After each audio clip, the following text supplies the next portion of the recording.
it writes sigma. They're using k. K equals, does it start at 0 or 1? 0 to infinity of 6 times negative 7 halves to the k power. What does this series do? Ooh, that was a great sound effect. Do that again. She said, okay? This is going to get bigger and bigger.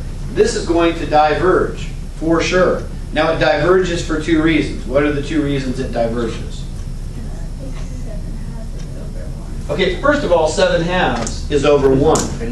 So if you multiply a number that's bigger than 1 by itself, what happens?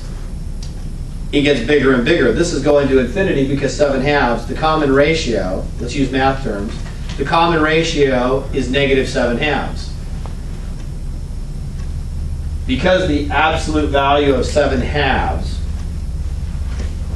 the common ratio, is bigger than 1, it's going to diverge for sure.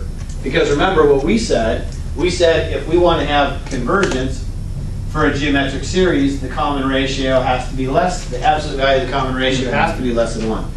But clearly 7 halves is bigger than 1. What's the other reason we are pretty sure that this is going to diverge? Yeah, this is bouncing because of the negative sign in this case. Instead of bouncing in and converging on a single number, it's bouncing out further and further as it goes. So there's definitely no way that that thing is converging. It is possible with the negative sign to bounce in. We've seen that. Can't bounce out. And you notice on the top of 597, it's exactly what they say. They say, look, the absolute value of r is negative 7 halves. Absolute value of negative 7 halves is 7 halves, which is greater than 1, so it doesn't work. Theorem 2.2. If, now notice, it says, if the series of a of k converges, then the limit of a of k has to go to 0. Now, what is the limit as k approaches infinity of a of k? Is that talking about the sequence, or is that talking about the series? That is talking about the sequence. In one theorem, you have a series related to a sequence, and it says if. Now notice, it doesn't say it's a guarantee. And we talked about this earlier. If sigma a of k converges, well in this case, the way they worded it is a guarantee. If sigma a of k converges, then the limit as k approaches infinity of a of k has to go to 0. But you notice it's not in the other order. If the sequence goes to 0, you don't know.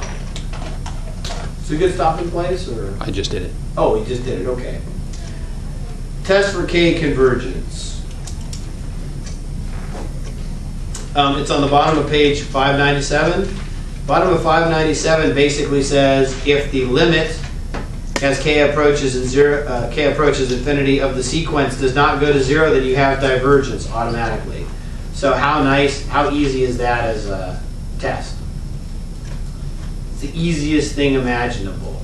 So let's get it for instance. Let's say here is sigma k over 2k plus 1. K equals 1 to infinity. Divergent or convergent?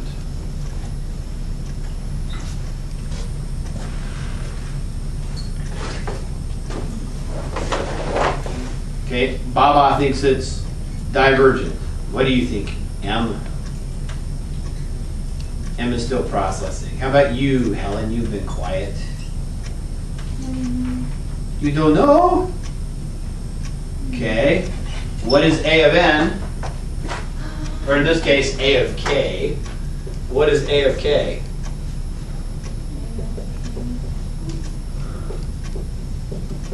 Just this term, right? What is the limit as k approaches infinity?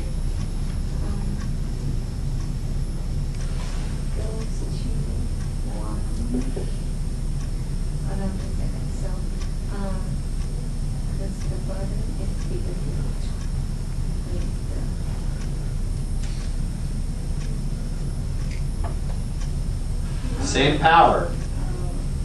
If it's the same power, what do I compare? I compare coefficients. Right, the k's are to the same power, so I compare the coefficients. What's the ratio of the coefficients? It's a half. So the limit of a of k is a half. That means I'm adding up a half an infinite number of times. Divergent. Now, that's what the theorem at the bottom of page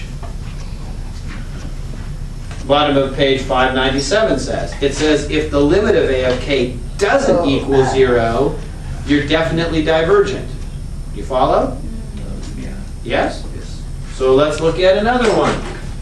And you can tell me convergent, divergent, or we don't know yet. How about this one?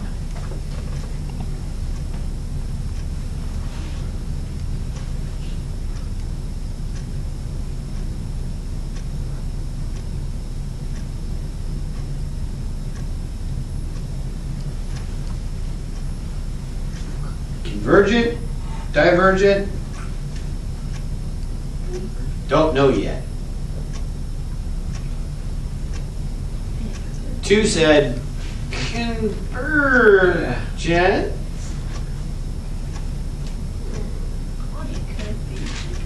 Could be what? Convergent. It could be convergent. So it could be convergent, and why could it be convergent?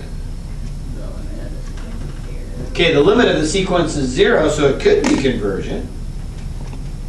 Is there some way we can figure it out? Well, we had this little formula which you need to memorize, which said that for a geometric series, this is a geometric series, right? S of infinity equals a sub 1 over 1 minus r. How's about we give it a test run? What's a sub 1? If I plug 1 in, I get 5/4 over 1 minus, what's the common ratio? Common ratio is 1/4. I get 5/4 over 3/4. Yeah. Not only does it converge, I can actually tell you exactly what it converges to. It converges to 5/3. Woohoo! Isn't that exciting? Baba's like, oh yes, that's tremendously exciting. Let's do another one to practice our convergence and divergence. I know. Let's do sigma n equals 1 to infinity of e to the 2x minus 1 over e to the x. Convergent, divergent.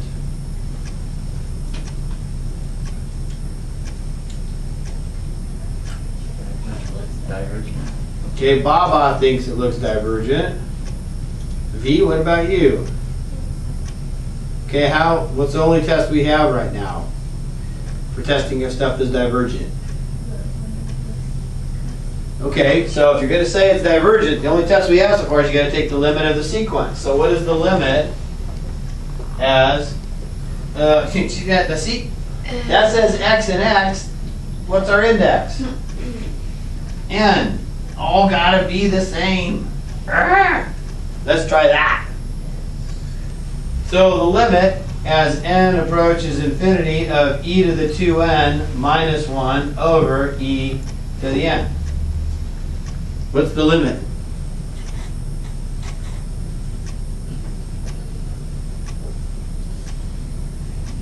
How about if I rewrite it this way? What if I rewrite it as the limit as n approaches infinity of e to the 2n over e to the n minus 1 over e to the n? Then what is this equal?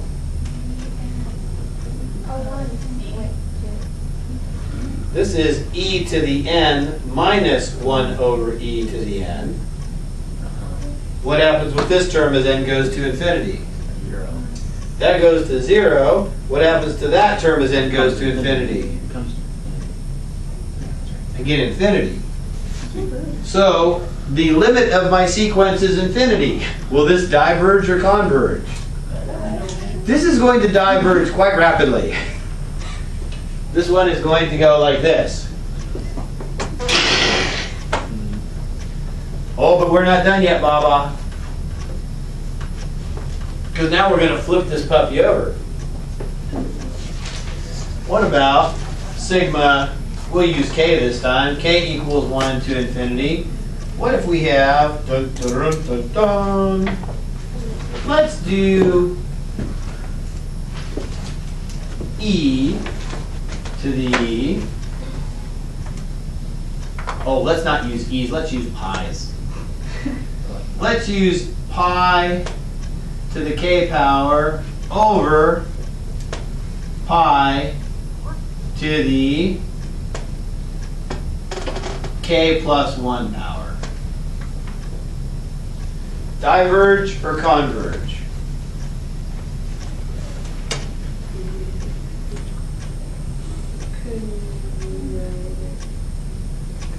Can I write it?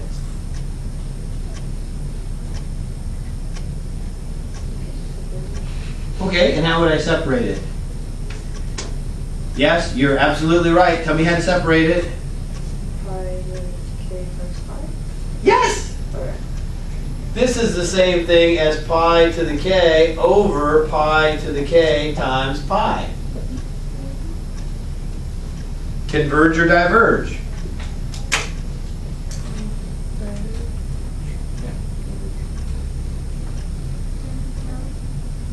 It could be converged. Looks like maybe it goes to 1. Well, look, how come the bottom are basically like These two cancel out, and I'm left with a 1 on top. This is exactly the same thing as sigma k equals 1 to infinity of 1 over pi. What is the limit? What is the limit as k approaches infinity of 1 over pi? It's 1 over pi. There's no k in it. I'm adding up 1 over pi an infinite number of times. Does the limit of the sequence go to 0? No. Look up here.